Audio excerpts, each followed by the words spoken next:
Salve povo do Axé, beleza? Como é que vocês estão? Acabamos de chegar aqui na casa Ubuntu. Vou mostrar tudo pra vocês, vou colocar vocês no peito já, mas a gente já chegou. Depois eu mostro mais informações e vou colocar todo mundo aqui na descrição. Lembrando que tá rolando a rifa, não se esqueçam disso. Então vai ser na temática de Zé Pilintra, a gente tem vários apoiadores, inclusive ó, estamos de sereia aqui hoje. Tô de nascente, tá até de Zé aqui. E fala aí da temática da nossa rifa, tio. A nossa rifa vai ser sobre Zé Pilintra, juntaram vários parceiros, então a gente tem Cantinho das Zequetes, a Sereia, a Nascente, o Encantos de Zé, Salazar Guias, Energia que Falta, a gente tem o Ateliê Bruno Glad também que vai fornecer vários itens deles, do acervo deles, com a temática de Zé Pilintra, porque Zé Pilintra ensina a gente ver aqueles que às vezes não são vistos, e a Casa Ubuntu faz um trabalho muito importante, já foram mais de 80 toneladas de comida, então é muita coisa que eles já fizeram de trabalho em 5 anos, e a nossa ideia é ajudar eles aqui também nessa ação. Então vem comigo, a gente vai entrar, eu vou colocar vocês no peito e depois vocês conhecem todo mundo, beleza? Bora lá? Bora! Ti, bora! Bate palma aí, vamos ver se tem gente aí. Oi de casa! Licença! Pera aí galera, ó, vocês estão aqui. Olá, tudo bom? Bem-vindos! Tudo bem? Tudo Como é que bem? você tá? Licença! Licença! Galera, é o seguinte, a gente vai entrar aqui na casa Ubuntu e eu vou mostrar pra vocês tudo. Vou deixar vocês aqui, ó, com a minha irmã. E aí a Paty vai mostrar pra gente primeiro todos os lugares. Então, deixa eu só colocar aqui. Paty, fica à vontade aí e mostra pra gente. Vamos conhecer? Vamos lá. Sejam todos muito bem-vindos à Casa de Assistência Social Ubuntu. E aqui dentro eu vou explicar um pouquinho como funciona o nosso projeto, tá bom? Tá animado? Sim. Cara, ó, já olha lá pra cima, que a gente acabou de achar. Ô, meu chum. Fartura, né? Riqueza, prosperidade. Nossa, falando em coisas boas, olha o que a gente Olha tem só. aqui. Vem com a gente. Aqui fica a nossa sala, onde nós separamos os alimentos por data de validade, por tudo, separar, né, o arroz do feijão, para ter tudo isso separadinho, a gente conseguir mensurar aí na montagem das cestas básicas. Então, nossa, quanta comida! Galera, são quase 100 famílias. Então, a hora que a gente começa a montar as cestas, esses alimentos somem. Por quê? Nossa cesta é uma cesta mais específica, uma cesta mais pensada na família que está recebendo. Não é algo tão simples ou aquela cesta padrão, né? Então aqui a gente atende famílias com 6, 7, 8 crianças. Então a gente coloca 2 feijões, 2 macarrões, 2 molhos, farinha, bolacha, tem farofa que a gente recebe, tem achocolatado, café, porque o povo brasileiro gosta de um café. Eles precisam disso, né? Porque o que você gostaria de ter na sua casa? É esse pensamento que a gente tem para poder também facilitar e ter a empatia com o outro. Paty, quando a gente tava conversando, eu queria até que você comentasse mais, e você já frisou um pouquinho, mas é assim, alimento, mesmo que ele não seja perecível, ele é uma coisa que todo mundo precisa comer todos Sim. os dias. Então, às vezes a gente vê assim, nossa, tem bastante coisa na despensa, será que eu vou me mobilizar nesse momento? É muito importante que vocês entendam que tudo isso daqui dá quanto tempo? Mais ou menos 1, 2 meses? Aqui dá de 2 a 3 meses no máximo, mas não são todos que tem aqui, né? Então a gente vai precisar comprar algumas coisas pontuais para poder montar. Que nem aqui a gente não tem café. Uhum. A gente tá vendo achocolatado, mas não tem café. E café é algo que a gente preza na cesta básica, porque Sim. querendo ou não, faz parte, né? Do brasileiro tomar um café e despertar ali. E uma coisa que é bem importante a gente ressaltar, que o que acontece? Ah, eu vou colocar qualquer produto? Não. Vou dar um exemplo muito básico. Feijão. Dependendo da marca do feijão, a família vai gastar muito com gás para poder cozinhar o feijão. Entendi. Então a gente tem essa preocupação em colocar um feijão um pouquinho mais de qualidade, né? Quando a gente tem a oportunidade de comprar, para poder não ter esse gasto com gás. Porque tem feijão que se você deixar, fica horas na panela de pressão. E não cozinha. Que nem fubá. A gente gosta de entregar o fubá porque você faz uma polenta com óleo, água e sal. E são itens que vão na cesta, o óleo e o sal. A água, né? Sim. Cada um na sua residência, mas vira uma polenta. Sim. Uma polenta com molho. Então, a gente começou a pensar nesses processos no decorrer desses anos, não foi de primeira, né? Então, a gente começou a pensar nesses processos para poder atender a família da melhor forma possível e ser, né, eficiente ali na hora de fazer. Não é simplesmente, eu vou pegar qualquer tipo de alimentação e jogar na cesta, porque não tem uma farinha de trigo. A gente recebe, mas o que a pessoa vai fazer com essa farinha de trigo? Exato. E precisa de várias outras coisas, né? Ovos e tal, né? E às vezes não tem, às vezes essa farinha de trigo vai ficar na casa da pessoa até vencer. Sim. Então, se a gente recebe, a gente ou tenta disponibilizar para outras pessoas que utilizam da melhor forma, tipo ONGs que fazem alimentos e marmitas, fazem bolo e entrega, então a gente tenta disponibilizar da melhor forma para poder pensar na cesta básica eficiente, né? Por isso que a gente fala que é padrão Ubuntu, não é uma cesta básica básica, né? Então a gente pensa na bolacha da criança, no achocolatado da criança, porque são famílias que têm muitas crianças. A gente pensa também numa gelatina, porque é uma sobremesa rápida. Então a gente começa a ter essa sensibilidade na hora que começa a montar a cesta básica. E eu acho muito legal esse ponto que você está comentando de sensibilidade, porque às vezes o pessoal vai falar assim, mas cesta básica é cesta básica. Mas, gente, quem tá com fome come qualquer coisa. Exatamente. Gente, vocês gostariam de ser tratados assim? Ou então, meu filho, o que ele vai comer? O que eu quero dar pro meu filho? Porque a gente sabe que a criança tem a inocência, ela vai pedir o biscoito, ela vai pedir o docinho, e às vezes a situação de vulnerabilidade que ela tá, ela às vezes não consegue nem entender esse contexto. Então, é muito importante saber essas coisas e, assim, além da rifa, se o pessoal quiser doar pro Ubuntu, o que precisa fazer? Tem o Pix do Ubuntu, ou você simplesmente, que você se sente mais à vontade, você pode comprar a cesta básica e mandar entregar pra gente. Paty, mas eu só posso comprar uma cesta básica básica. Gente, pra quem vive de doação, não existe o básico e nem pouco. Você manda pra cá, a gente vai desfazer sua cesta e vamos fazer a nossa cesta complementar. Então não existe pouco, você pode doar o que for. Eu só tenho R$5. Gente, R$5 dá pra comprar macarrão e molho. É uma alimentação, então qualquer tipo de doação é muito bem-vinda. Muito legal. Vou deixar o Pix aqui embaixo, a edição. Tá tudo, né? Tanto no vídeo quanto na legenda. A gente vai deixar todos os pontos que vocês precisam. Exato. Falando de coisas diferentes da cesta básica, eu acho que tem outras coisas que o pessoal vai gostar de ver também. Vem com a gente que tem bastante Vamos lá. Uma coisa que nós prezamos muito aqui é esse amiguinho aqui, ó. O leite. Vocês podem ver que independente da marca, né? O leite você pode doar independente da marca, porque todas as famílias possuem crianças. E a maioria das mães, a primeira coisa que chega aqui são duas perguntas. Tem fralda e tem leite?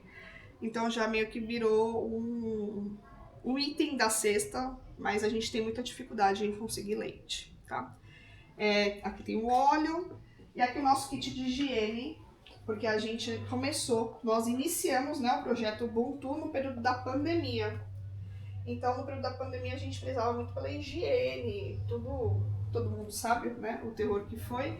Então, a gente começou a montar o kit de higiene para poder entregar. Tem desinfetante, tem detergente, tem papel higiênico. Papel higiênico não é só de uma folha também, galera, porque não sei se vocês já tentaram utilizar o papel higiênico de uma folha só. Pasta de dente, sabonete e sabão em pedra. Então aqui pelo menos a família tem um mínimo. E o que a gente pensa? Eu tenho esse básico, então eu também não preciso gastar tanto para repor. Então vamos pensar assim, uma família que recebe 600, 700 reais durante um mês de bico, ou de um Bolsa Família, e mora numa casa de aluguel, ou mora numa ocupação, mora numa invasão, isso daqui é o mínimo para ela dar um respiro e conseguir pensar nos outros passos, né? Porque a alimentação, querendo ou não, é um respiro e o kit de higiene faz parte disso também. Perfeito. Galera, então eu acho que esse é o ponto mais importante. Eu queria até que a gente mostrasse essa parte aqui, ó. Isso aqui a gente vai pôr no vídeo direitinho. E aqui, se vocês quiserem doar para o Ubuntu, as informações são essas. A gente também vai deixar na descrição do vídeo, vai colocar na edição. Só que eu acho que o que a Paty comentou é muito importante, gente. A gente às vezes fica restrito, uma cesta básica, vou dar uma cesta básica direto, ou então, tô vendo uma despensa cheia, tô vendo bastante coisa, fartura, só que a gente sabe que isso é fruto de muito trabalho. A gente já vai colocar as informações de tempo que eles estão aqui, quantas famílias eles já ajudaram, quanto eles já doaram de cestas. E lembrando que a gente precisa dar dignidade para as pessoas. Se você é de religião que fala muito sobre os ancestrais, comunidade e os quilombos, a gente sabe que não é só o macarrão que vai fazer as coisas mudarem de verdade. Então, eu acho que esse movimento que a gente fez com a Já Páscoa, ela é um início. E eu conto com todos vocês para que a gente, de fato, consiga perpetuar esse trabalho do Ubuntu. Agora eu queria mostrar para vocês um espaço bem importante, porque não são só as questões de comida e de limpeza. Aqui o Ubuntu também recebe roupas. Vamos lá, pessoal. Aqui nós temos roupas masculinas, femininas, infantis, calçados. Por quê? A gente faz o atendimento com as famílias e nesse pré-atendimento, porque... Deixa eu voltar uma casinha para vocês poderem entender. Quando a família é cadastrada dentro do Ubuntu, nós atendemos ela durante 6 meses. Durante 6 meses a gente fica com essa família. Então é sempre semestral. De janeiro a junho e de julho a dezembro, tá? Então, quando a gente faz o cadastro dessa família, a gente entende quantas pessoas tem nessa família, se tem criança, as necessidades que precisam. Para a mãe também, né? Porque a mãe muitas vezes esquece de si mesma. E a maioria das famílias é só a mãe, infelizmente, né? A mãe com 5, 6 filhos. Então, a gente faz esse pré-cadastro e consegue entender a necessidade dessa família. Então, aqui a gente faz a separação de roupas masculinas e femininas, por idade, por tamanho.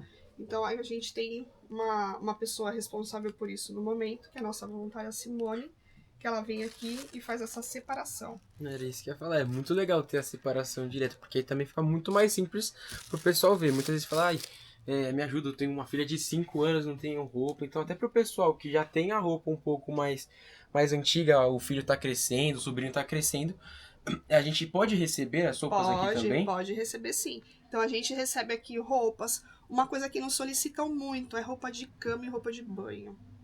Às vezes você tá com aquele lençol parado dentro do seu guarda-roupa, que a gente sabe que a gente tem mais de um lençol, mais de uma toalha de banho, e as famílias pedem muito. Por quê? Tem muita criança ou tem muito idoso acamado. Então acaba urinando na cama, tem que dar banho em cima da cama. E essas pessoas não têm um suporte, camas específicas para fazer isso. Então a necessidade de ter uma troca a mais de lençol, de roupa de cama, é extremamente necessário e importante. Então você pode doar para cá também e a gente faz essa separação aqui certinho. Uma coisa que a gente não tem muito é roupa masculina, porque parece que vocês usam até acabar. Isso é verdade, isso é. Então a gente tem essa dificuldade em receber roupa masculina, tanto de criança quanto de adulto.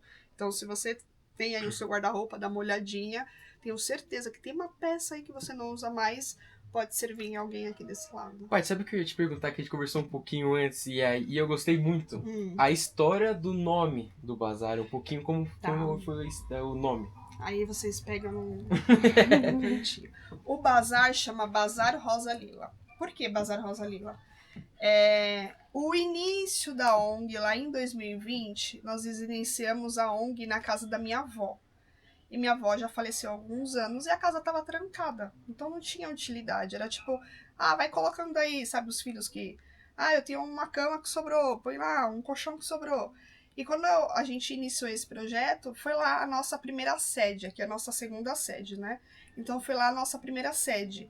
Quando a gente começou a fazer o recebimento de roupas, a gente começou a identificar que poderia reverter isso em verba, porque a gente estava recebendo algumas roupas novas, com etiqueta, e não estava recebendo tanto dinheiro para comprar a cesta básica. Então qual que foi o pensamento? Vamos reverter as roupas em verba para conseguir comprar os itens. Aí começamos a discutir, né, alguns nomes de bazar. O nome da minha avó, a gente chamava lá de Vó Lila, né, que ela já faleceu fazem 16 anos. A gente chamava lá de Vó Lila. E ela adorava rosas, então ela tinha bastante roseiro no jardim dela, e era rosa, né, rosa. Então ela podava, colhia as rosas e levava para dentro de casa. Então a gente pegou e falou assim, uma homenagem onde tudo aconteceu, e eu tenho certeza que ela teve uma evolução gigantesca depois do desprendimento da casa dela, aquela circular energia. A casa dela vivia fechada, então a casa dela abriu, muita gente circulando, muita gente sorrindo, conversando, brincando. Aí a gente deu o nome de Bazar Rosa Lila, em homenagem à minha avó, minha madrinha, porque eu falo que vó é mãe com açúcar, né? E essa faz uma falta tremenda aqui dentro, mas eu tenho certeza que ela deve estar muito orgulhosa e foi uma maneira de honrar nossa ancestralidade, que eu acho que faz tudo a ver com a nossa religião, né? Honrar a ancestralidade das mulheres que vieram antes. Então a gente fez esse processo, porque muito parte de mim tem uma boa parte da minha avó. E a parte da Gabriela que também faz parte do Bruno. A gente tem uma história aí com a nossa ancestralidade, então foi um jeito da gente juntar e unir aí uma homenagem com a casa que nos acolheu. E quando a gente saiu de lá e veio pra cá, também foi um chororô, do mesmo jeito quando a gente sair daqui e for pra outro lugar. Vai ser outro chororô, porque carrega histórias. É muito importante, também a gente sempre fala dos nossos ancestrais que eram vivos, ou os próprios vivos, que o pessoal fala muito só dos mortos de muito tempo, mas os vivos também a gente tem que sempre estar honrando, né? Eu acho que o mais importante quando você traz entre vivo e morto, porque às vezes tem tanta gente viva e não se movimenta que a gente não lembra, não tá junto. E aquela pessoa que já foi, ela deixou tanto legado que você começa a carregar esse legado dentro de você e colocar pra fora de alguma forma e honrar a sua ancestralidade. Então, se você tá viva, faça o seu legado aqui a hora que você não estiver presente fisicamente, mas que a pessoa lembre de você. E é o que eu tento passar isso pra minha filha, que é pequenininha. Então, se você tá viva, né? Vai conhecer o outro, vai ter essa troca de energia, vai entender o porquê que você tá nesse mundão, que não é à toa, tenho certeza disso. Que aí dentro deve ter alguma coisa aí pra poder explorar. Perfeito. Então, acho que é isso. E aqui também, ó, tem sapatos infantis, aqui a gente já faz toda a separação, ó. Chinelinho, ó. Olha, gente, um Vans. Então, ó, infantil, tá tudo bonitinho, ó. Limpinho, então a gente entrega as roupas conforme a gente gostaria de receber. Não é simplesmente pegar, doar uma roupa que não serve, suja, furada, e a gente doa. Não, a gente separa com muito carinho. Tem a Simone que faz um trabalho aqui excelente. Muitas pessoas já passaram pelo Bazar Rosa Lila e fizeram trabalhos muito, muito, muito bom. Então, minha eterna gratidão por cada um que colocou aqui a mão nas roupas, que é com muito carinho. Olá! Hoje eu tô aqui para poder apresentar um pouquinho da história Ubuntu para vocês. Você sabia que o Ubuntu nasceu no meio da pandemia? Eu acredito que muitas ONGs, né, muitas ações foram feitas nesse período. É um período difícil para muitas famílias, não são todas as famílias carentes que precisavam nesse período de pandemia, mas foi aí que a ONG Ubuntu nasceu. Uma história de 3 amigos que se identificaram com a causa e bateram no peito e fizeram acontecer. Hoje nós já estamos na ONG, vamos completar 6 anos e muita coisa rolou nesse tempo. Já foram arrecadados mais de 80 toneladas de alimento. É isso mesmo, 80 toneladas é muito alimento. Vamos pensar aí em torno de uns 18 elefantes. Então, é mais ou menos essa proporção que você tem aí para poder entender a quantidade de alimentos arrecadados. Já foram acolhidas mais de 49 mil pessoas, quase 9 mil famílias nesse tempo. Tirando o kit de higiene, tirando também roupas, fralda, leite, cadeira de roda, muitos itens necessários em momentos críticos que essas famílias passam. Nós atendemos a família em torno de 6 meses para poder entender o processo dela, porque não é um acolhimento tão simples, né? A gente realmente faz assistência dessas famílias durante 6 meses, entendemos o processo dela, entendemos a história dela, mergulhamos na história de cada família para poder acolher e fazer o bem. E não podemos esquecer do nosso marco importante dentro da Casa de Assistência Social, que foi a chegada da Nena. Galera, vocês não têm noção de como a Nena é forte. A Nena, ela faz toda a logística. A Nena carrega caixas e doações. A Nena é conhecida por onde ela passa. Então, eu tenho certeza que vocês vão gostar dela o tanto quanto a gente gosta.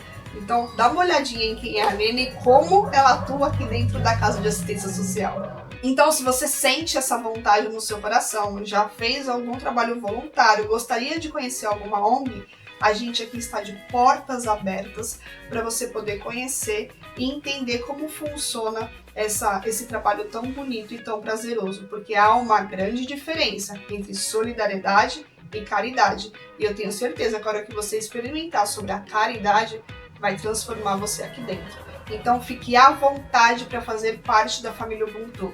Vem com a gente, vem! Ubuntu!